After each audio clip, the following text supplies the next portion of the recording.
And thank you so much. Rockhart Leo, break it down. Laughing and analysis. Us two here on the desk. Sometimes you just gotta go with what works. Welcome to the game number 1. First match of the day here, playoffs day number 2.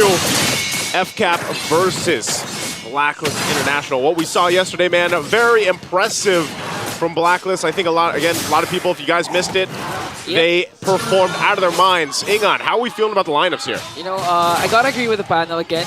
It's hard to execute what Blacklist is up to, especially when Super Marco, the bulletproof. We all know in terms of KDA, Super Marco's up to par when it comes to KDA with Haji, because he's bulletproof, but at the same time, he can dish out the damage. But Lord James going right after FlapTZ early on, forcing Blacklist to engage there. They want to go for an early kill as Ogun trying to protect FlapTZ, but they're revitalized, though they might bring him down. He has to flicker out, and Lord James' aggression will pay off. They will get the first blood. Already, you know, hey, some people said, you know, oh, hold on, I think they're still engaging. Perks. Okay, they want to go for the counter attack. Here comes a Shadow Stampede for El Capitan Few, but it's not going to be enough, though, as FlapTZ has to walk away, and Lord JM playing out of his mind already. A double kill early on, make it 3 as MP the King picks up the kill. Man, this is a whole lot happening here under the 2-minute mark right now. I mean, we're talking about a good respective lead. Early game leading into that first objective in just a bit here. And with those kills, 2 being on Lord JM, that's great for the lane matchup. You know, this is an R-Lot pick. He just gets that level 4. He's got a nice lead against FlapTZ, so this makes things really, I guess, comfortable for Blacklist in the early portion of the game. We'll see if FCAP actually wants to respond to this and how they do that, but you know, this team fighting, the skirmish is already happening, are really favoring Blacklist here. Man. Imagine the first turtle just spawned.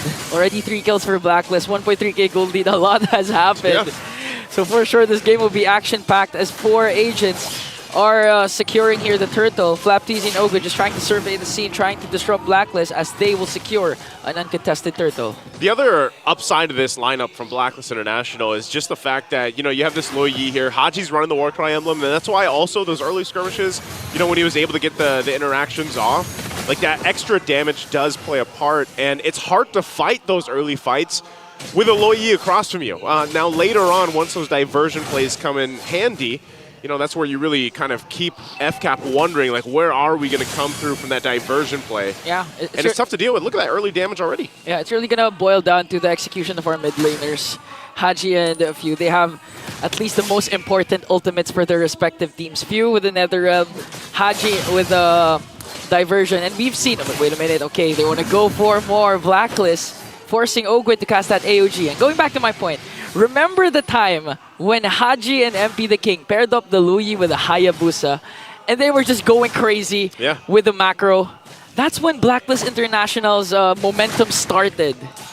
Back in the regular season, right? Back in the regular season, It's funny because, like, a lot of people, when they were watching Blacklist International through the regular season, I think a lot of people had a lot of things to say about them. A lot. You know, because there was a time, too, with Blacklist International in regular season where they were trying different, like, lineups, like lineup iterations, and then they eventually found the best. Here's a diversion, though. Oh, gonna make sure Super Marco doesn't have a good time here, even forcing out this flicker, but in the end, will bring him down. So that was a way worth it trade for Blacklist, a diversion for the life of Super Marco. Yep, that's what I was talking about, man. The diversion plays are going to be pretty an obstacle for FCAP to overcome.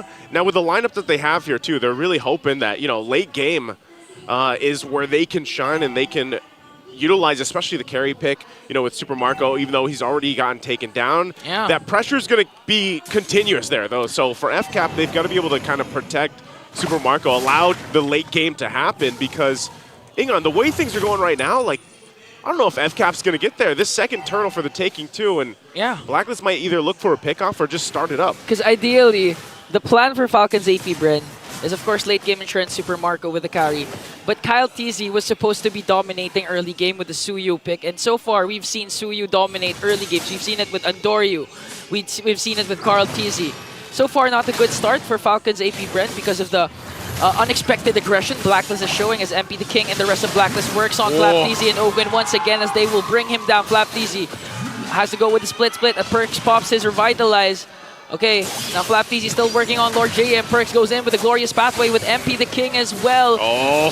FlapTZ quite tanky, but will he be able to sustain it? Here comes the Nether Realm, but they're just gonna break it right away, bringing down 2.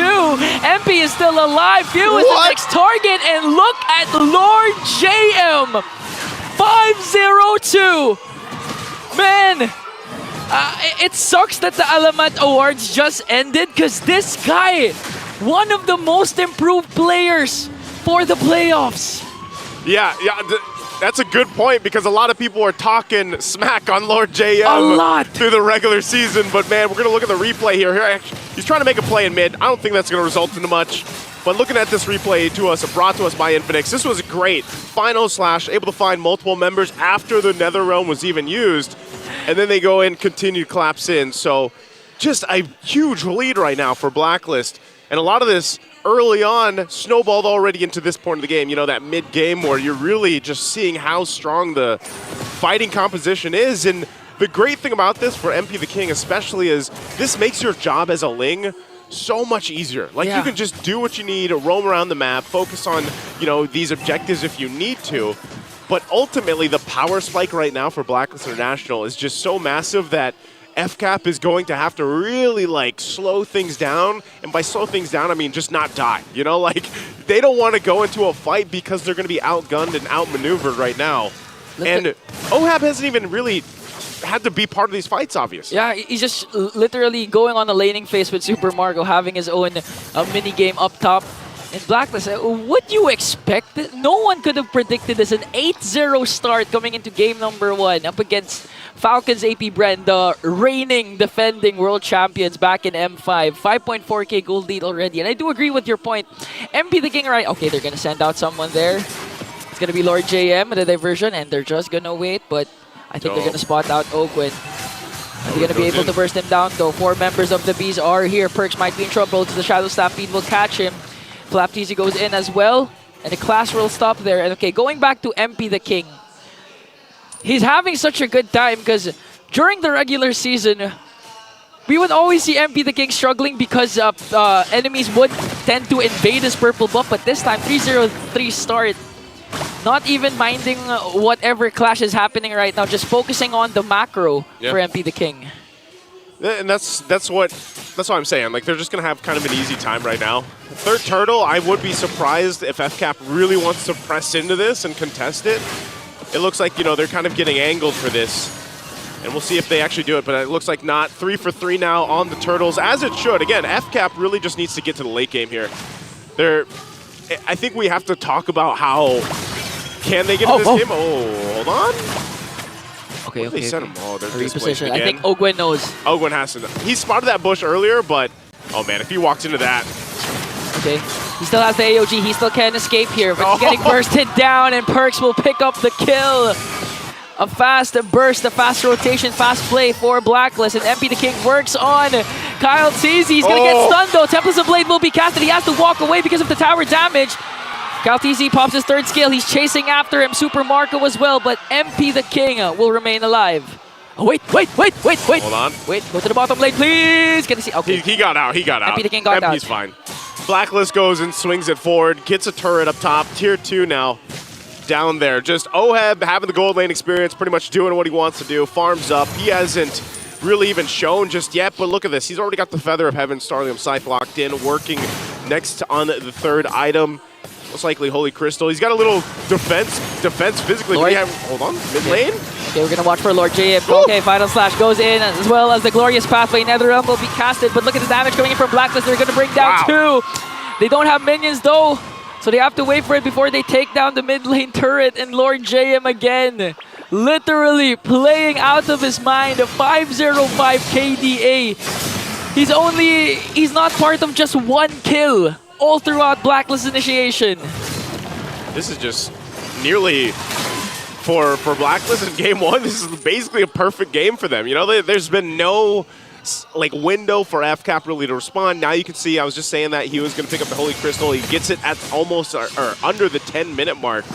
And with OHAB getting those last 2 kills, this is a great moment for them to get this Lord and possibly get multiple base turrets down, because I just think if FCAP even tries to defend, with this lineup. They've got a Netherrealm, but it's going to be worked on so quickly because of the economic advantage in items and power that Blacklist has. So this is a free Lord for them. FCAP will have to pull something through to get an amazing defense, but it's going to be so difficult. Kyle Teasy picking up a Sky Piercer here too.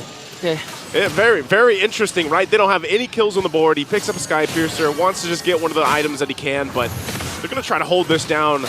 Lord JM, as tanky as can be on this R-Lot, now picking up Radiant Armor. But he's been pumping out the damage too, and that final slash, especially when the Netherrealm is popped, has been a crutch for FCAP to deal with.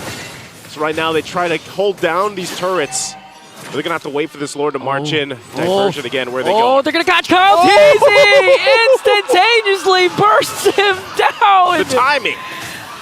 Haji instincts ever since day number 1 has been phenomenal. We're going to forget what he did game 3 against Omega. Casting a skill with the Aurora onto that brush. That's why they found out where the diversion was. And eventually swept Omega, and now the Lord is marching in. Lord JM catches 3 as the Lord is still there. They're going to bring down 2. Next one, Flap. Ogwin manages to escape from the AOG, but they have to defend the push because 5 members of the agents are here with the Lord. Might be able to take game 1 as they bring down Marco. Kyle Teasy alone, and Blacklist will win game 1.